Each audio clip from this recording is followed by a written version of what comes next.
You mentioned 4 primary activities on the EMO UK website, and I would like to ask you about each one, starting with initiation. How do you explain the purpose of initiation? The main purpose of initiation is to move you from one state or condition of life to another. Initiation rituals have been with us forever, since humans began to organise themselves. They can be as simple as the celebration of a birthday, the celebration of a rite of passage into adulthood, like the quinceañera or the bar bat mitzvah, or they can be as complicated as, a full initiation ritual with multiple symbols, multiple activities or actions that either the initiate goes through or performs or is performed upon the initiate to symbolically take them from one state to another. Initiation by its very nature is a liminal process, so it always happens in a state that's neither one thing nor another, so that there is a beginning, middle and end, an entrance and an exit. When you enter as you are in the beginning, without any knowledge, a neophyte, essentially somebody who's new to it. And then when you exit the ritual, you should be in a different state, condition, and that's usually acknowledged in some ritual or ceremonial way. So for us, for Masons, initiation is about passing from one level of activity and study to another.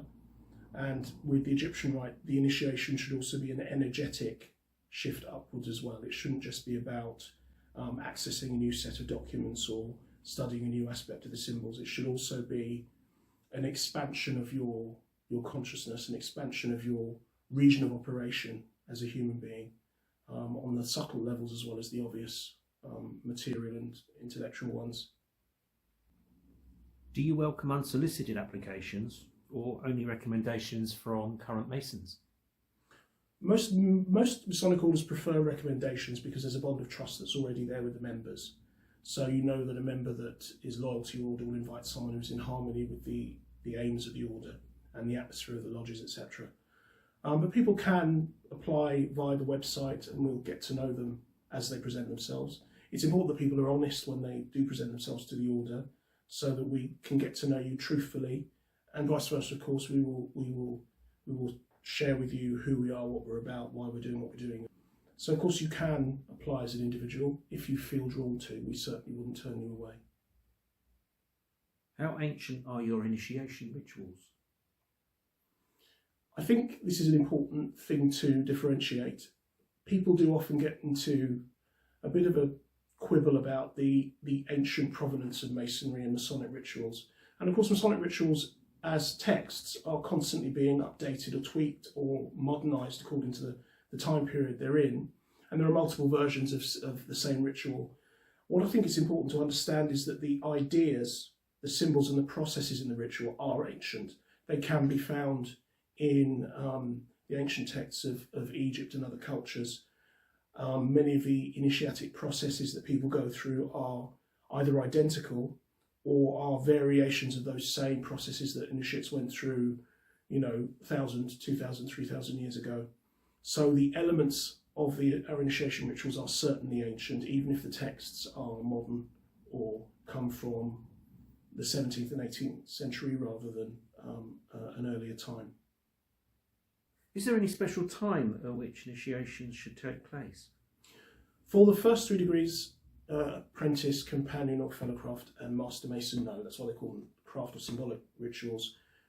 That lodge can operate whenever there's time and space to do it. There doesn't need to be a particular condition of astrology or astronomy. But for some of the higher degrees, yes, there are timing elements. Some degrees can only be conveyed, for instance, at the full of the moon. Other rituals only take place at the equinox or solstice. So there can be astrological and astronomical elements to when a degree is practiced or conveyed. But for the first 3 degrees, it's not as important. How Egyptian is the Egyptian rite in terms of symbolism? Our form of the Egyptian rite is quite hermetic, it's quite Egyptian. It's not purely Egyptian, it has elements that are hermetic, that are Neo-Platonic, that are Gnostic Christian. There's always that element mixed together with memphismizraim because it was designed to be a syncretic rite that brought in all the aspects of the Western mystery tradition and later on other mystery traditions from around the world.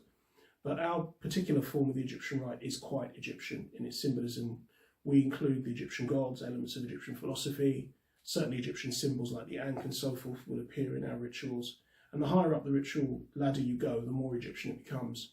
In addition to this, in our inner order, we offer a rite called Krata Repo, which some people may be aware of, which is a purely hermetic rite. It's drawn from the extant accounts of the Egyptian temple priests and how they practiced, how they initiated their priests into the Egyptian religion in the Ptolemaic period.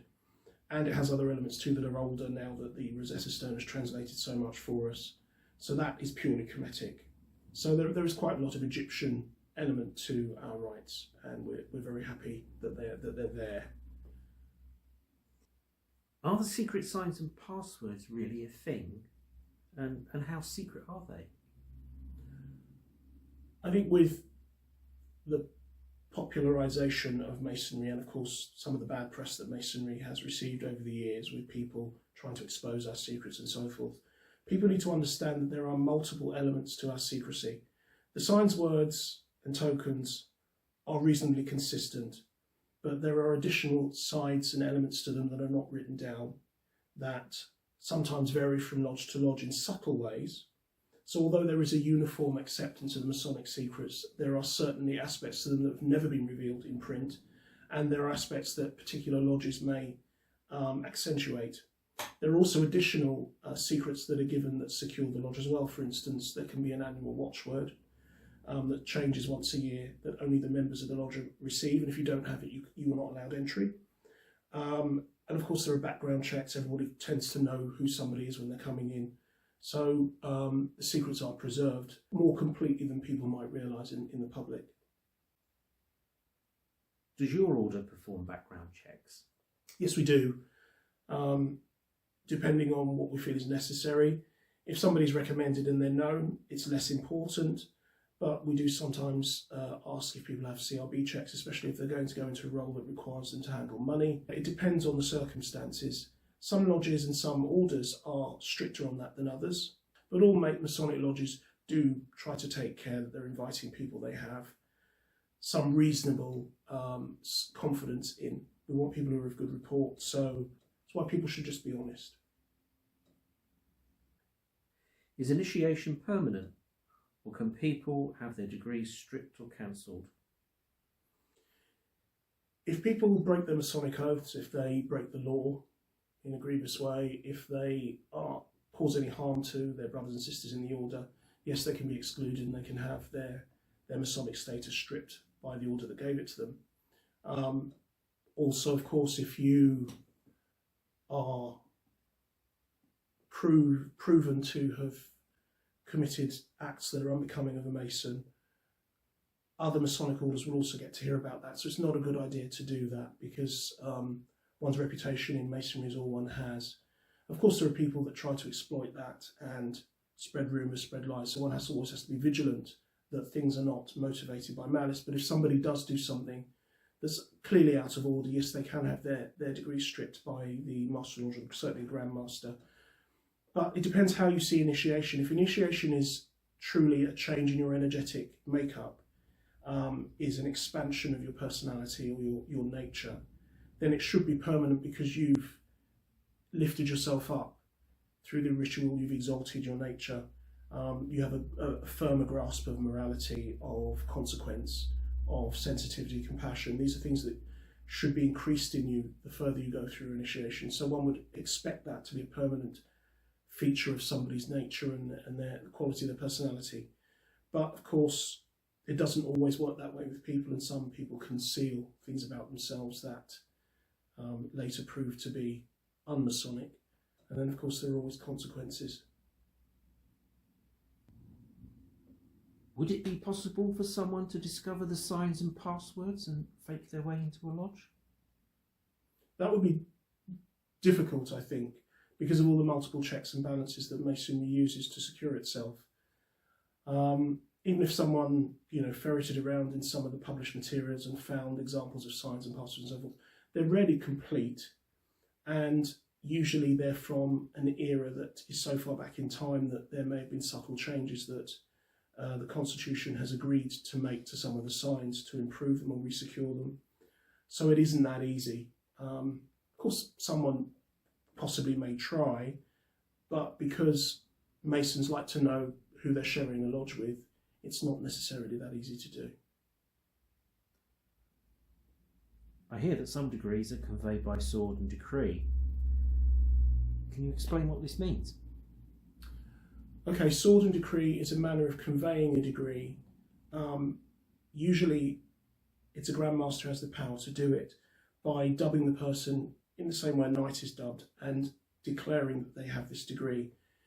It's only very rarely used. Usually the uses of sword and decree for passing on degrees is when somebody has moved on through the key degrees to a higher degree and has left out a gap of degrees in the middle. So say, for instance, someone has gone through the ritual of the 5th degree, and then, because of the way the rite is structured, they're able to enter the 9th. Before they're given the 9th, they have to nominally receive the 6th, 7th and 8th, and some Grand Masters will, and some Masters of Lodges will convey this by the sword and say, I nominally pass on to you the 6th, 7th and 8th degrees before you receive the 9th. This is because with a rite that has 99 degrees, it can be impractical to practice all of them individually, although it's always possible. We always encourage people to workshop them if they don't convey them directly. But sometimes it makes it more efficient for a lodge to build and to get people who perhaps have previous experience in other forms of masonry into the roles they need to be in to be able to contribute to the order work. So it is something that happens occasionally. But generally speaking, people should go through the rituals in full because that's the only way you can really get any benefit from them. So Masters and Grand Masters tend to not use sword and decree unless they have to. What are the Masonic landmarks that we hear so much about? Okay, the landmarks are agreements that all of Masonry collectively assents to that define the regularity of Masonry in its practice. So, for instance, the fact that a lodge must always meet together in a room that is secure is a landmark. The fact that the Master needs to be voted in is a landmark, except in Grand Lodges. The fact that a Mason of an order should always be permitted to enter the lodge that is his mother lodge and has been raised in is a landmark. Preserving the symbols and the degrees and how they're structured and how they're arranged is a landmark. Landmarks have always been around in one form or another. The earliest mention of them is in the 1720s in the General Constitution of the Grand Lodge of England, where it mentions landmarks being preserved, even though the Constitution is voted upon and can be changed by the Masters of the time. The landmarks that predate it should always be preserved to preserve the character and regularity of Masonry. But it's actually Albert Mackey, who was a Masonic scholar, who wrote 25 landmarks in his works in, I think it was 1856 or 1858, that cemented what they are. So these 25 landmarks have since been used in a general sense to determine the regularity of a Masonic lodge. And most forms of Masonry will adhere to all of them. There may be some variation, like for instance, we admit women, and some of the landmarks don't necessarily mention women because they were made at a time when female Masonry just didn't exist in any obvious or popular form. So that might be considered a new landmark, if you will, for orders that are mixed. But generally speaking, we adhere to the Masonic landmarks that define what Masonry is and what it isn't, because that's how you build an identity as a rite. What measurable effect does initiation have on a person? And how can you tell if initiation has worked? I think first of all, the person who's taken the initiation will know that it's worked because of the transformative effect that it will have on them. They will feel a change in their energy, a change in their perspective. They'll feel elevated. Sometimes they might feel very tired or exhausted or have a purgative illness or what have you. Some people have that reaction to initiation, but there is always something where the initiate understands that they're in a different place because of having gone through the initiation. But for those of us who practice initiation regularly, there are ways of telling that somebody has actually taken on the degree fully rather than partially. But because some people attune to the levels of a degree at different rates, That's one of the reasons why you can't really time how long it takes someone to go through the degrees. Some people can attune to, say, the second degree very, very quickly, because there's something in the nature that already vibrates in that way. They have an understanding of what it entails. Others, it may take some time. And the best thing to do is to stay in the degree until you really feel you've absorbed everything that it has to give you, and then you feel a calling to go to the next one. But those that initiate, you generally do know. There are ways of telling. There are also energetic ways of telling, but I won't necessarily go into these on camera. Does initiation always have to be done in person, or are astral initiations feasible? Proper initiation should always be done in person, in a Malkuthic setting, a physical setting. There, of course, are energetic aspects to initiation. Often there are astral effects. If we're using the term astral in terms of psychic experience, people often do have psychic experiences either before, during or after their physical initiation. But the physical element is always important. There needs to be a direct physical contact between the initiator and the initiate. The symbols need to be touched, felt and seen. The incense needs to be smelt. There needs to be movement through time and space to mark the passage of that person from one state to another. It's important to have the physical component. Without it, it can be very difficult to anchor the experience or even measure whether it's taken in any way, shape or form. Of course, there is always an energetic component, but the physical component cannot be excluded. A Masonic degree, even a high degree, is only relevant within the order itself, or in Masonry in general. So what use might these degrees have in everyday life, career and work? Well, from my experience, the experience of my brethren, when you're given something that elevates you, that gives you a greater understanding of your responsibilities, of your potential, of your sense of morals and ethics, that has a direct effect on how you make choices in the world. And because of that, it can affect your confidence positively. It can make some opportunities more visible to you. It can help you to close certain doors that you may have found a struggle before and open new ones. It can also help you to make resolutions that you stick to, because Masonry tends to give you a great deal of strength of will when you go through it. So it has positive effects on every aspect of your life, including career. Many people say that they became much more confident and had better fortune in their career through being a Mason than without it, because Masonry gives you so many tools that can be applied in infinite ways to improve your circumstance. People often think that in joining Masonry there is a direct social element of, social climbing or nepotism involved in that. Some lodges, of course, there is that to a certain degree, and certainly brethren will try to help each other because there is a bond of trust. And like in a family or a group of friends, you will always try to help your friends if they needed something. But generally speaking, the benefits of Masonry come because of how it affects your confidence and your view of how far your powers can extend. So I would say, yes, there can be benefits outside of the lodge, which people will see when they see how you behave. How would you deal with a high-profile person who wanted to join the order? Well, they'd be very welcome to. I think because we are able to open different forms of lodges, if there were people who had high-profile jobs or who were visible in the public eye and wanted to join Sub Rosa, one of the things that we have, of course, is the NDA. Everyone who's a member of the order will sign that NDA. They're not allowed to declare anyone else who's a member. That gives a certain legal security to anyone who wants to join. But additionally, of course, it's possible for somebody who's too busy because they're high profile, who wants to come into the mysteries, to become an associate member, so they can come to the lodge and have their initiations, and then they don't necessarily have to visit the lodges regularly as ordinary members if it's too difficult for them to do. But I think that because Masonry is about equality and equity and comity, we wouldn't necessarily be interested in initiating someone who didn't feel that they were equal to the Masons around them. We don't try to encourage elitism, but anybody who's interested in the mysteries can join, and because they don't have to declare their membership and no one else is allowed to, it's fine if somebody is a high-profile member of society. We won't turn them away, and there's no need for them to fear in approaching us if they're interested in finding out more.